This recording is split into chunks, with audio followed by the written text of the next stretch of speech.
이 사건을 국민 눈높이에서 정리를 한번 해봅시다. 이게 어떤 사건입니까?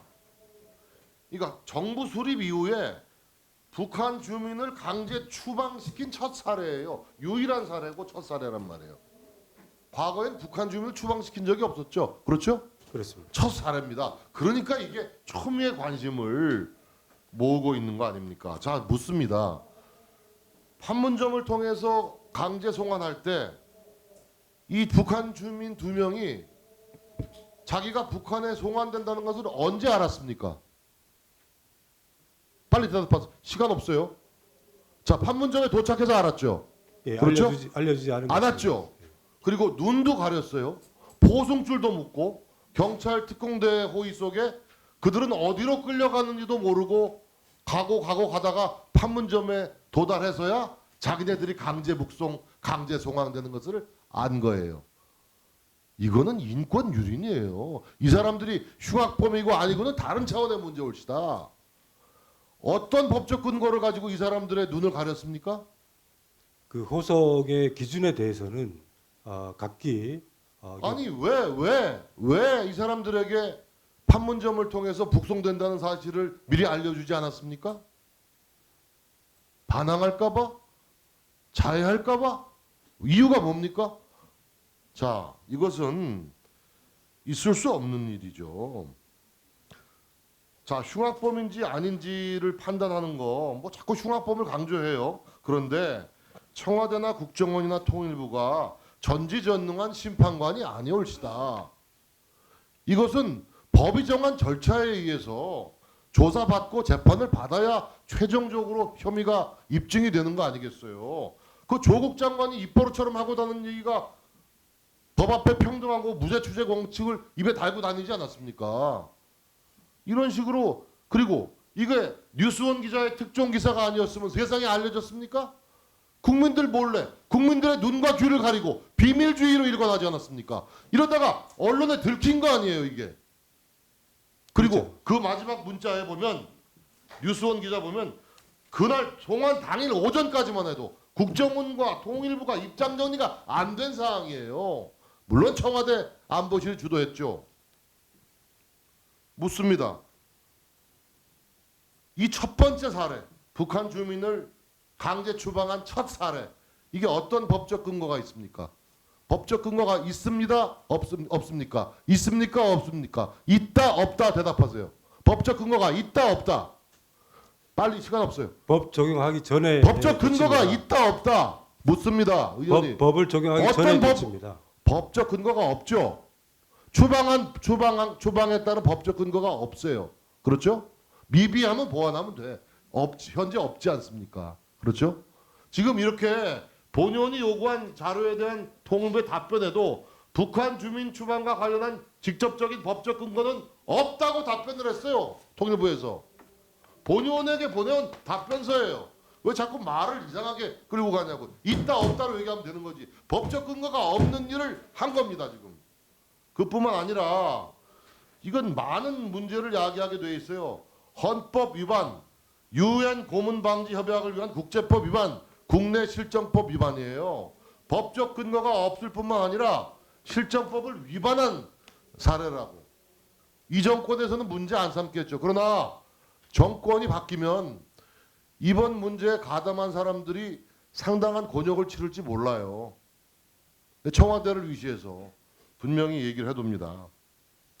자, 묻습니다. 국내에 비보호 탈북자라고 있죠? 몇 명이나 됩니까, 장관님? 국내에 거주하는 비보호 탈북자. 270명 정도. 많이 줄었네요. 270명 중에서 국제 형사 범죄나 살인 등 중죄를 저지른 그 중범죄자 출신들도 있죠. 9명 정도입니다. 9명 중에 살인자가 있습니까? 있습니다. 자, 살인을 저지른 북한 주민이 지금 국내에 살고 있어요. 그렇죠? 네, 그렇습니다. 그 사람 추방해야 되는 거 아니에요? 왜 이- 추방하나요? 기순 의사가 분명했기 때문에 북한 허허. 이탈 주민으로 자, 그러면 수용했습니다. 귀순 의사가 분명하고 아니다를 그렇게 자의적으로 평가를 했다. 한번 봅시다. 귀순 의사가 오락가락했다라는 취지로 얘기했죠. 그렇죠, 장관님? 아니, 그렇지 않습니다. 뭐가 그렇지 않아요? 그것은 김체 강으로 돌아갈 때 자기들이 그렇게 합의했다라는 진술을 했다라고 얘기를 했습니다. 그렇죠. 김책항으로 돌아갈 때 죽더라도 조국 가서 죽겠다고 얘기할 수 있어요. 제 얘기는 우리 영토에 들어온 다음에 문제의 북한 주민 2명은 일관되게 귀순 의사를 표명하고 있는 거예요. 자필로 표명했고 보호 요청도 했고, 그렇죠? 우리 영내에서 우리 국토에 들어와서는 일관되게 귀순 의사를 표명한 겁니다. 아닙니까? 분명히 얘기하세요. 네, 그거는 맞지만은 잠깐만. 자, 본의원이 지적하는 겁니다.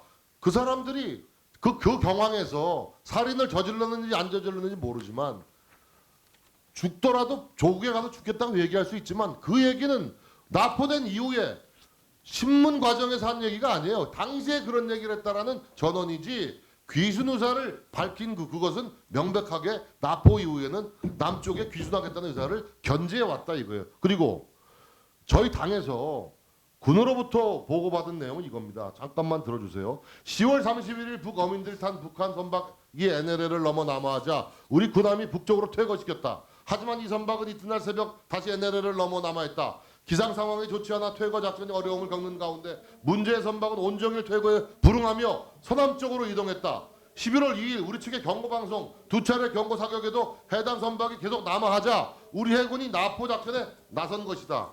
이에 대해서 통일부는 문제의 배가 이틀 동안 NLL을 오락가락하면서 우리 당국의 단속에 불응했다는 취지로 설명하고 있어요. 이 보고서도 그래요. 그런데 또 통일부 당국자 뭐라 그랬냐? 귀순 의사가 있었으면 바로 남쪽으로 내려왔을 것이다. 그런데 북한 어민이 탄 배가 시종일관 근데 이게 이런 거예요. 오락가락하고 귀순 의사에 대한 확실하게 파악을 못하니까 군 당국은 어떡하냐? 시종일관 서남쪽을 향해서 내려왔다는 겁니다. 군의 입장은 그러니까 군의 설명과 통일부의 설명이 배치됩니다. 아닙니다. 합참에서 보고한 사항을 이것만 다시 확인하겠습니다. 자, 첫날 제가 뉴스원 기사를 보고 회의를 중단해서 장관의 해명부터 듣자고 해서 이 문제가 상당히 확산이 됐는데 그때 장관이 답변한 걸 그냥 뚜렷하게 기억을 하고 있어요. 귀순 의사에 대한 진술이 오락가락했다는 거야. 그러니까 우리가 그때는 그렇게 볼 수 있겠다. 그런데 오늘 장관이 지금 이 자리에서 답변하지 않았어요?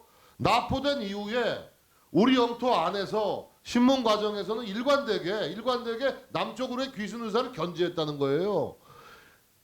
북에 가서 조국에 가서 죽겠다라는 얘기는 김책항으로 향할 때 그때 나온 얘기를 기억으로 얘기를 하는 것이지 우리 쪽에 와서는 일관되게 귀순 의사를 견지하지 않았습니까? 그렇죠? 제가 외통위 답변에서 제가 지금 제 발언한 것을 보고 읽는데요. 그 첫 번째는 김체강 인근으로 이동할 때 그런 얘기를 했다라고 말씀드렸고요. 그 다음에 해군에 의해 제압된 직후에 기순 의사를 표명하기도 했지만 그것을 일관성 있는 조치로 받아들이지 않았다 이렇게 말씀드렸습니다. 그리고 합참에서 보고한 것은 저희가 설명한 것과 차이가 없는 것으로 합참으로부터 얘기를 들었습니다. 이 문제는 또다시 문제가 됩니다. 예? 이 문제에 관련한 사람들 제가 볼 때는 정권 바뀌면 마음이 편안치 못할 겁니다. 아마 예?